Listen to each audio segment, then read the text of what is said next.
Kingfishers and Woodpeckers, Miss Stuart here for the next chapter from Roald Dahl's autobiography Boy. I hope you enjoyed the first chapter I read to you. This one's called The Great Mouse Plot.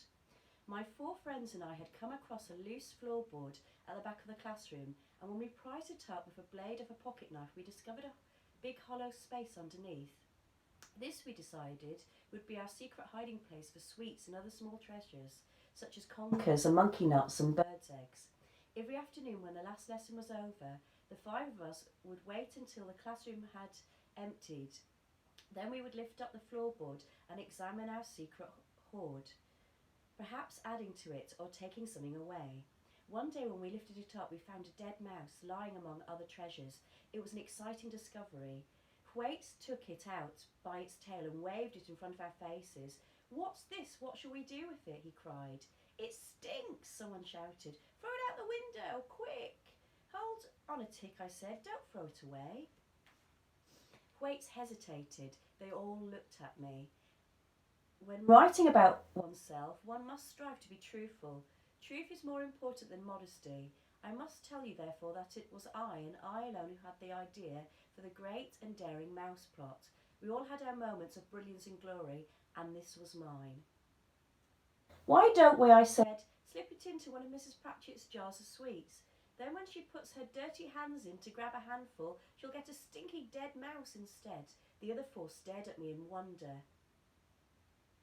Then all the sheer genius of the plot began to sink in, and they all started grinning. They slapped me on the back, they cheered me, and danced around the classroom. "We'll do it today," they cried. "We'll do it on our way home. You have the idea," they said to me, "so you can be the one that puts the mouse in the jar."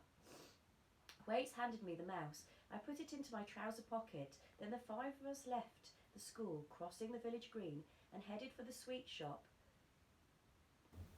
We felt like a gang of desperados setting out to rob a train or blow up the sheriff's office. "Make sure you put it in the jar which is used most often," said someone. "I'm putting it in the gobstoppers," I said. "The gobstopper jar is never behind the counter." "I've got a penny," Thwaites said, "so I'll ask for one of the sherbet suckers and one bootlace. And when she turns away to get them, you slip in the mouse in as quickly as you can into the gobstoppers." Thus everything was arranged. We were strutting a little as we entered the shop. We were the victors now, and Mrs. Pratchett was the victim.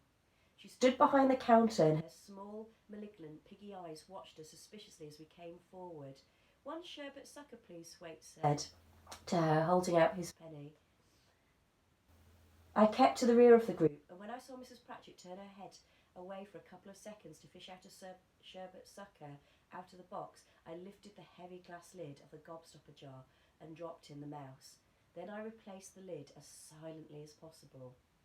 My heart was thumping like mad, and my hands had gone all sweaty. "And one bootlace, please," I heard Thwaites saying. Then I turned round and saw Mrs. Pratchett holding out the bootlace in her filthy fingers. "I don't want all of you lot trooping in here if only one of you's buying," she screamed at us. "Now beat it, go, get out." As soon as we were outside, we broke into a run. "Did you do it?" they shouted at me. "Of course I did," I said. "Well done," they cried. "What a show. I felt like a hero." I was a hero. I was marvellous and I felt I was so popular. And there's the illustration for The Great Mouse Plot, and I'll read you the next chapter tomorrow. Bye, woodpeckers and kingfishers. Have a nice day.